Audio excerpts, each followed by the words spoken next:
everyone. If you're looking for an episode that's got a little bit of sewing chat, but it's focusing on a casual but amazingly colourful dress, then this is the episode for you. Stick around.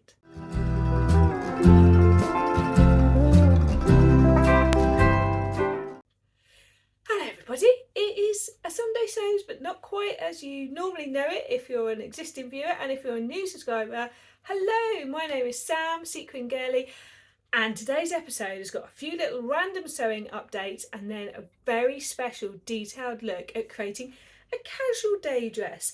You might have heard this phrase recently on the Sewing Bee. Well, the lovely Sew Amelia and I were planning to do a collab, planning to use the same fabric, and then we both got moments of inspiration. So instead you've got a collab of kinds, but this will be the majority of today's episode. Let's start with what I'm wearing. I have on my Westcliff dress, which is by Friday Pattern Company. It's the one pattern that I think if you go just by the picture on the packet, you wouldn't necessarily want to sew it, but actually I love it. Becky of What Becky Sews, also Bex has a lovely version as well, which is like sort of a navy blue bright pattern on it. I love it. I've got more planned in my sewing shopping list, and I will show you more when I do them, but I love it. It's a great pattern. Something I've sewn this week is this pink jumper. I may have shown it to you when it was partly done, but it is now finished. It is the LB pullover, which I got free Christmas when the Fold line did like a 12 days of Christmas thing. It's a drop shoulder. I turned the stripe round on the neckline and on the cuff, and actually used the selvage on the inside of the cuff because I thought it was quite fun. And it's this perfect sort of spring jumper because it's nice and bright, but keeps me warm on these days where it's still a bit cold. I did a little pick up at a shop the other day. If you know of Flying Tiger, which I know is in the UK and Europe, don't know if it's made it to the US, they have all sorts of home bits. And I know some people have been buying things to store buttons in. I have sort of yay deep sort of storage box with mine in, but actually this has got nice sections in there like the ones that people have been finding, and 3 layers. So I thought I'd give this a go. It was like £4 or something.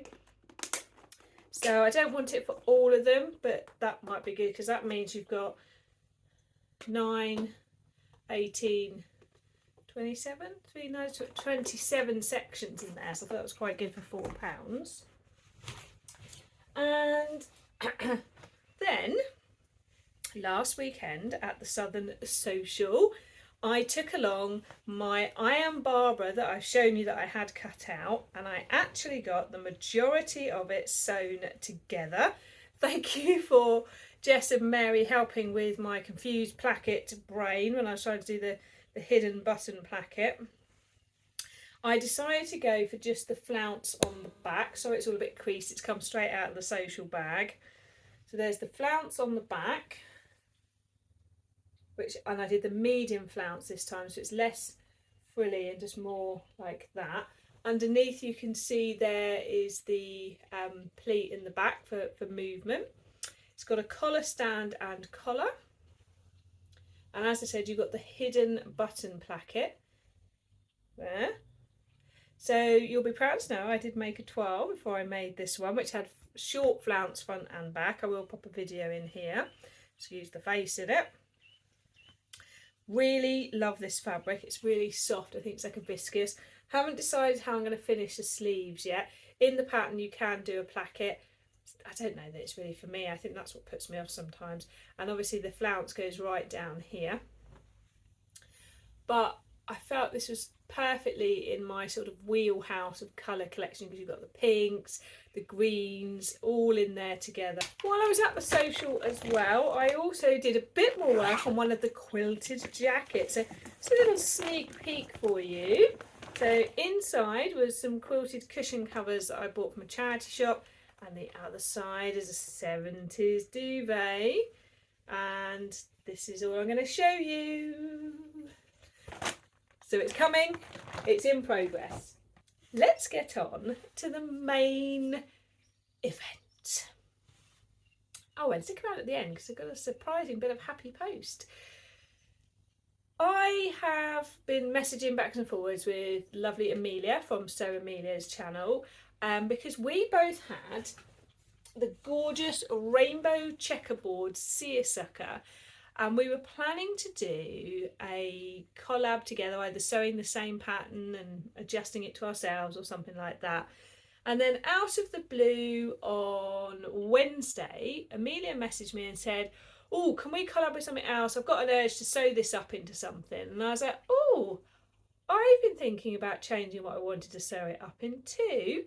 So we then agreed that we'd both work on it and reveal what we've done at the same time. So it is two fabrics, two ways. No, one fabric, two ways. So I decided that I wanted to take one of the tops I've made and, in my usual style, turn it into a dress. You know I love doing that. But this time there was some instructions in the pattern of how to hack it into a dress. So I decided to go for the Nautilus top by Marilla Walker. Sorry, I know it's not available, but I will recommend some other patterns that are suitable in the details down below.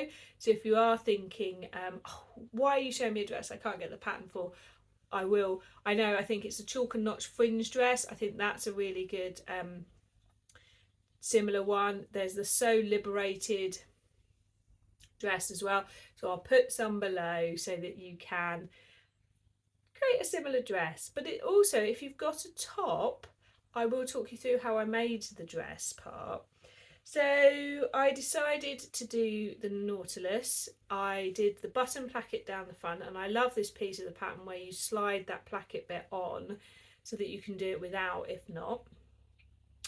And I decided on the back I would play with the direction of the checks because they all go in one diagonal direction, but I wanted the back to go down both directions, so sort of forming like a 90-degree perpendicular bit when they met. And so cut the back, remembering to leave a seam allowance. And I decided I wanted pockets as well. Now there was a bit of instructions in the pattern about pockets, but unfortunately the link to where to get the pocket doesn't exist anymore.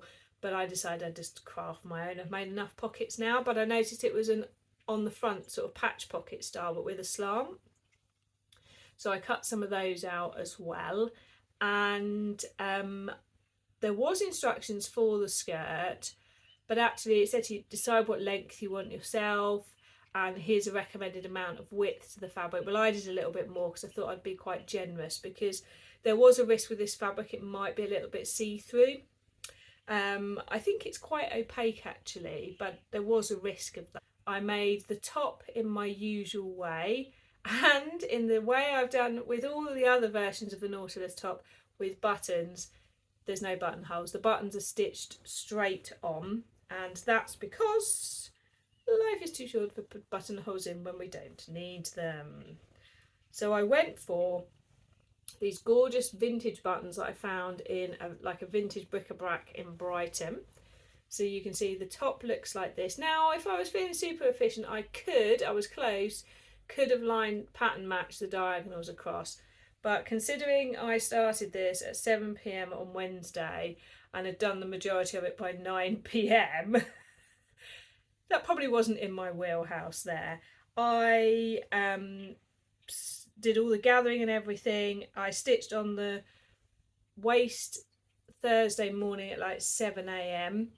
and I basted it first, because when I put on a waist on a skirt that's not on a top that's not originally designed to have a skirt, you've got to often come a long way up to meet where you want your natural waist to be, and sometimes at the back versus the front it can be slightly different.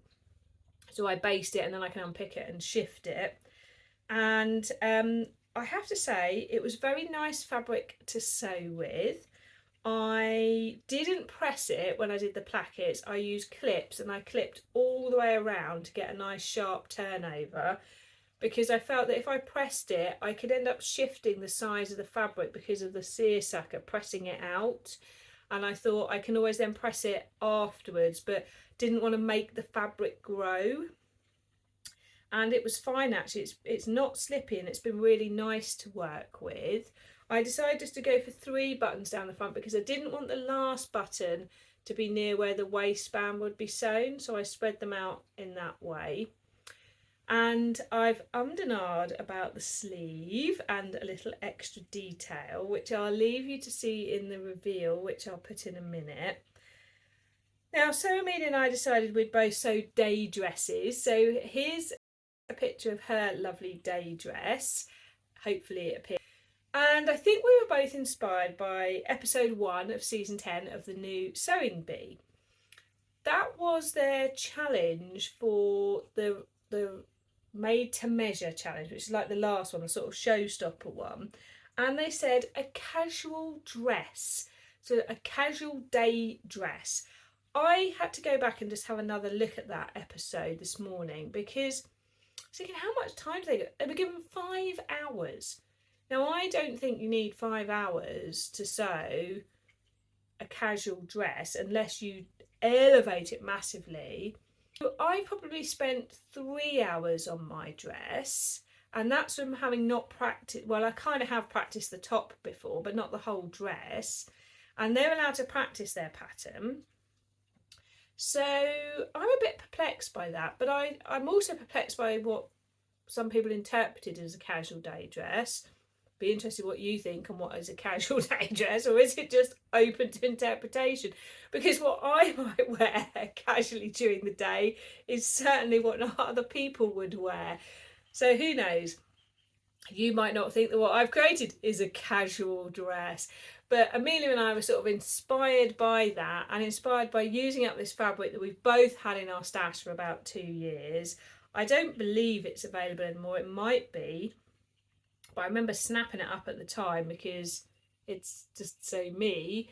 Really enjoyed the challenge. I really enjoyed the motivation to finally sew this up, and I've sewn it up in May, which means I've got June, July, August, possibly September to get some wear out of it, because I've often gone to the wardrobe and stroked this dress and then this fabric, and then got too scared to cut it up. And actually, I'm so glad I've now done it. So thank you, Amelia, for giving me the motivation just to get on and do it. Please do go and watch her episode as well if you haven't already, to go and see what she's created. So I'll now hand over to me showing the reveal.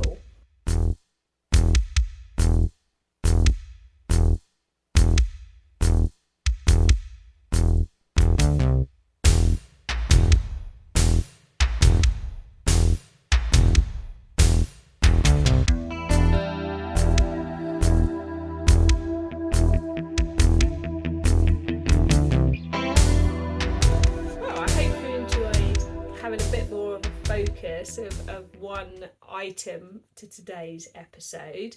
The final part of my episode today is a bit of happy mail, which looks like this, and I haven't opened it yet. And this is from the lovely Anna, who runs a business called Pattern Pouch Nest. This has been gifted to me. I am under no obligation to like, dislike, whatever what's inside, but it is a gift, so I thought I would share it with you and we can open it together and see what it is. So it comes in this nice eco-friendly wrapping, so you've got eco-friendly paper, tape, string and label, which means I can recycle all of that. And this is how she tells me, this is how they all come.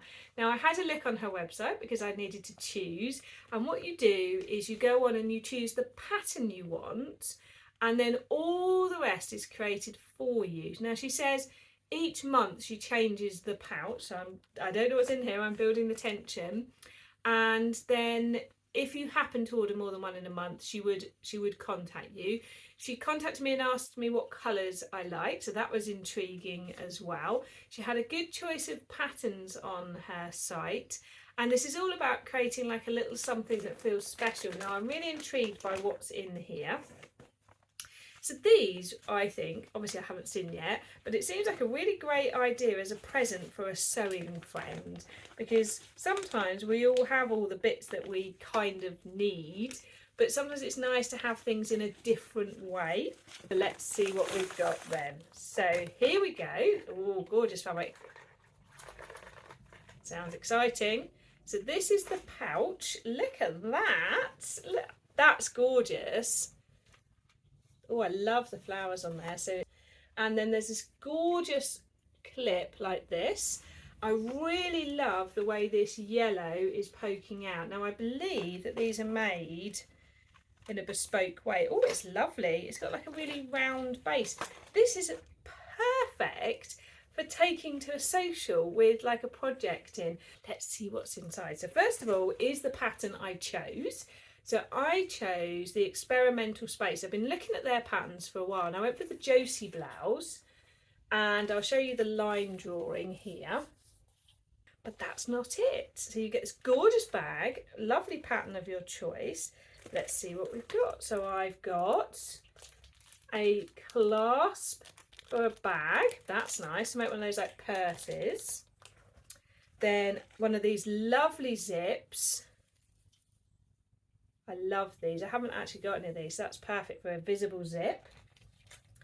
And then, oh, look at that. It's all sorts in here. Oh my goodness, kilt pins. We were discussing these at the social and how Jess uses these to do her elastic with.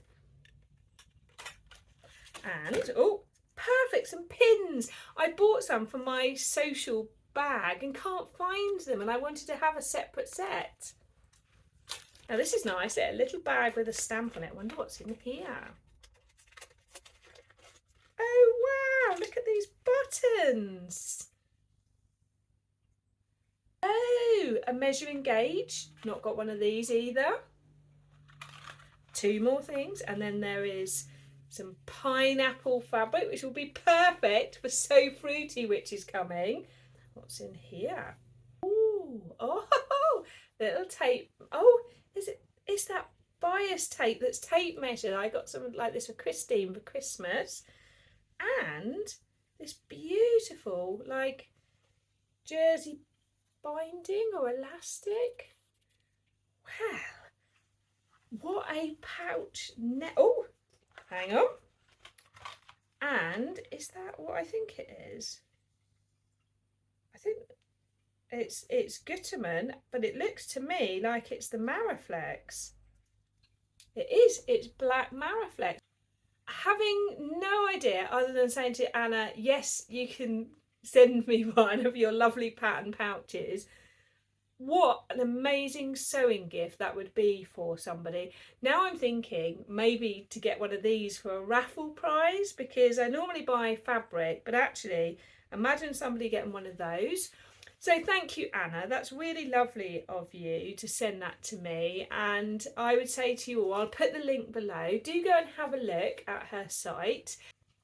So on that gorgeously happy note, I'm going to head off. I look forward to hearing your comments on whether you think my dress is a casual dress and what you think a casual dress is, or what you thought of the Sewing Bee episode. And I will see you again soon. Up here, if you haven't watched it, is my detailed look at the Nautilus blouse and the Romy Lantern sleeve blouse, which if you haven't seen it, I think it would be really helpful, because I do recommend in there as well some other blouses that could go instead of the Nautilus, and you could also think about turning any of those into a dress as well. So I will catch you again soon. I hope you have a lovely weekend. Bye.